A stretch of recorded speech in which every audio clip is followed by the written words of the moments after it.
የዞኑ ህብረተሰብ ሰላም እንዲጠበቅ የሚሊሻ ሰራዊቱ ከፍተኛ ሚና እየተጫወተ እንደሚገኝ ተገለጸ።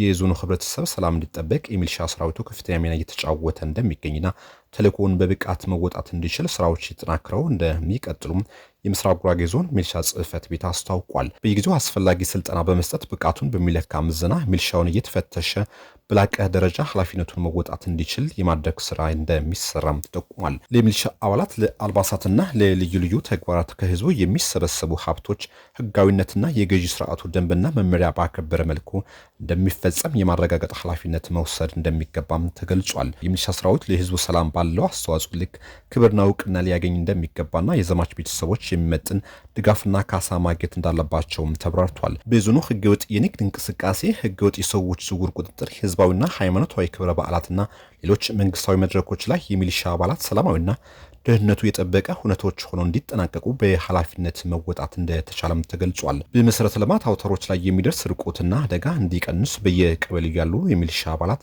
ድርሻ የጎላ ሚና እንዳላቸው በመጠቆም በቂ ስልጠና ከተሰጠ ችግሩ መቅረፍ እንደሚቻልም ተጠቁሟል። ለህዝብ ደህንነት የሚተገው የሚሊሻ ሰራዊት መብትና ጥቅማ ጥቅሞች እንዲከበሩለት በግዳጅ ላይ ለሚደርሱ አደጋዎች ካሳ የማግኘት መብታቸው እንዲረጋገጥ እንደሚሰራም ተዘግቧል።